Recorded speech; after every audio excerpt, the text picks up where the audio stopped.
Bismillahirrahmanirrahim. Assalamualaikum warahmatullahi wabarakatuh. Buat teman-teman yang ingin mendaftar calon KPPS untuk Pilkada 2024, sudah dibuka dan sekarang sudah mulai tahap pendaftaran. Nah, teman-teman, di sini saya akan membahas sedikit, berapa sih gajinya, tugasnya, dan bagaimana cara kita mendaftar KPPS Pilkada 2024 ini. Nah, teman-teman, di informasi ini bisa teman-teman dapatkan di PPS setempat atau di kantor desa setempat. Di mana untuk tahap pendaftaran calon anggota KPPS itu dimulai dari tanggal 17, kemudian sampai tanggal 28 September 2024. Nah, teman-teman, kita bahas dulu ya, berapa sih, gajinya dan kerjanya bagaimana. KPPS itu sebenarnya kerjanya cuma 1 hari, teman-teman, di mana memiliki 7 anggota termasuk ketua, dan kerjanya itu hanya pada saat pelaksanaan pemungutan suara Pilkada 2024. Dan di Pilkada ini hanya ada 2 pemilihan, yaitu pemilihan gubernur, wakil gubernur, dan juga bupati dan calon bupati. Jadi ada sedikit perbedaan dengan pemilu 2024, di mana kalau pemilu 2024 itu ada 5 pemilihan, sedangkan di Pilkada hanya ada 2. Jadi sebenarnya, untuk pekerjaannya sih sedikit lebih ringan daripada di, Pilpres kemarin, pemilu kemarin, teman-teman ya. Nah, besaran gajinya ini sudah ada dimuat dalam PKPU, teman-teman, di tahun 2022 ya.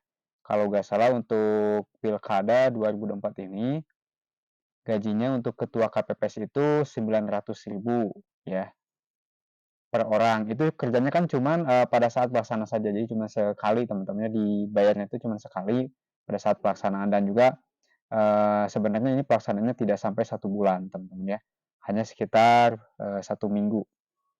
Kemudian untuk anggotanya yang terdiri dari 6 anggota itu 850.000 per orang. Kemudian nanti akan dibantu oleh Satlimas atau pengamanan 2 orang, masing-masing mendapatkan Rp650.000, teman-teman ya. Jadi kalau dipikir-pikir lumayan saja, dengan gaji segini teman-teman bisa mendapatkan pengalaman untuk mengikuti, KPPS 2024, juga berpartisipasi di Pilkada 2024 nanti. Oke, lanjut teman-teman ya. Nah, apa saja sih dokumen yang perlu teman-teman siapkan untuk mengikuti daftar KPPS di kelurahan atau di desa atau di sekretariat PPS setempat. Nah, yang pertama teman-teman nanti, cara mendaftarnya silakan langsung datang saja ke sekretariat PPS yang berada di lokasi biasanya di dekat kantor kepala desa atau kelurahan. Nah, yang pertama teman-teman nanti, mengisi surat pendaftaran sebagai calon anggota KPPS ya. Biasanya suka dikasih, formulirnya dari PPS, teman-teman ya. Kemudian yang kedua teman-teman, siapkan fotokopi KTP, 1 aja cukup ya. Kemudian fotokopi ijazah SMA, ini kan minimal yang mengikuti KPPS itu adalah, lulusan SMA ya, SMA sampai lulusan sarjana gitu, teman-teman. Kalau SMP itu nggak bisa.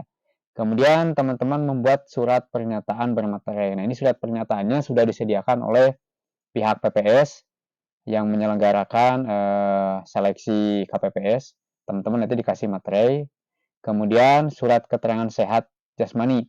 Nah, ini teman-teman bisa dapatkan di puskesmas ya terdekat, ataupun juga di klinik atau di rumah sakit. Ini, untuk surat kesehatan diusahakan itu memiliki laporan yang cukup lengkap, teman-teman ya.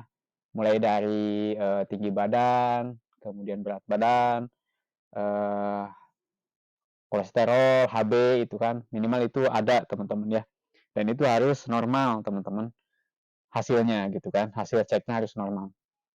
Kemudian nanti teman-teman membuat, atau mengisi daftar riwayat hidup.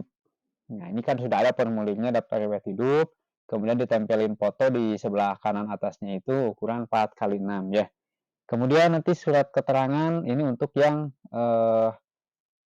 pernah mengalami atau pernah ikut dalam parpol, teman-teman membuat surat keterangan tidak pernah ikut partai politik. Kemudian surat pernyataan memuat informasi bahwa nama tersebut, tidak ada di aplikasi Sipol, gitu ya. Jadi itu saja persyaratannya, cukup mudah, teman-teman ya, karena untuk KPPS itu nggak ada persyaratan yang susah. Dan untuk, syarat-syaratnya juga Di sini usianya yang boleh daftar itu dari 17 tahun ke atas, berarti rata-rata lulusan dari SMA, SMK, gitu ya teman-teman. Jadi nggak terlalu sulit ya. Yang penting teman-teman tata cara daftarnya siapkan dokumen tadi, kemudian datang langsung ke PPS atau sekretariat PPS yang ada di lokasi kelurahan. Nah, untuk surat-surat ataupun juga dokumen-dokumen yang dibutuhkan tuh nanti disediakan di sana ya. Jadi teman-teman tidak perlu khawatir atau bingung bagaimana pendaftarannya, nanti akan dibimbing langsung oleh sekretariat PPS yang menyeleksi khusus bagian KPPS. Ya, ini semuanya berhak untuk ikut ya teman-teman. Jadi tidak ada istilah pulah pilih atau bagaimana.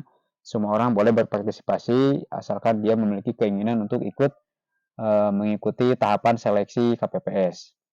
Nah, teman-teman kan sudah tahu ya gajinya berapa gitu kan, kemudian bagaimana cara daftarnya. Nah, yang terakhir, apa saja sih tugasnya? Sebenarnya teman-teman tugas KPPS itu sama aja dengan pada saat pemilu kemarin, pemilu pemilihan presiden teman-teman ya. Hanya mungkin perbedaannya di kotak suara dan di jumlah daftar pemilih yang ada di TPS. Kan nanti teman-teman itu akan bekerja di TPS masing-masing ya, di wilayah masing-masing. Nah, nanti salah satu tugasnya itu adalah mengumumkan daftar pemilih tetap atau DPT di TPS. Kalau nggak salah untuk pilkada ini TPS-nya itu untuk DPT-nya lebih banyak daripada waktu pemilu 2024 kemarin ya. Kalau kemarin kan pemilu rata-rata jumlah DPT-nya itu 300 200-an. Kalau sekarang sampai mencapai 400 sampai 600. Hanya saja mungkin yang lebih ringannya itu karena pemilihannya cuma ada dua ya pilkada itu, yaitu memilih gubernur dan juga memilih bupati. Jadi hanya akan ada dua kotak surat suara.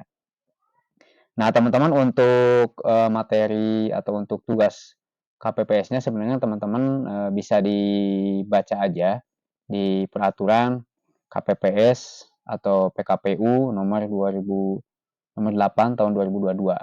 Di situ sebenarnya sudah lengkap dan banyak sekali informasinya dan bisa dikatakan pelaksananya itu lebih mudah. Teman-teman bisa lihat aja, dicek aja di YouTube saya, di video-video sebelumnya ada tugas-tugas dan kewajiban sebagai KPPS, lengkap semuanya ya, mulai dari penggunaan aplikasi Sirekap, aplikasi yang lainnya, kemudian tata cara pelaksanaan, tata cara pemungutan, semuanya sudah ada teman-teman ya. Buat teman-teman yang mendaftar silakan, masih ada waktu sampai tanggal 28. Semoga bermanfaat. Bila terpilih, assalamualaikum warahmatullahi wabarakatuh.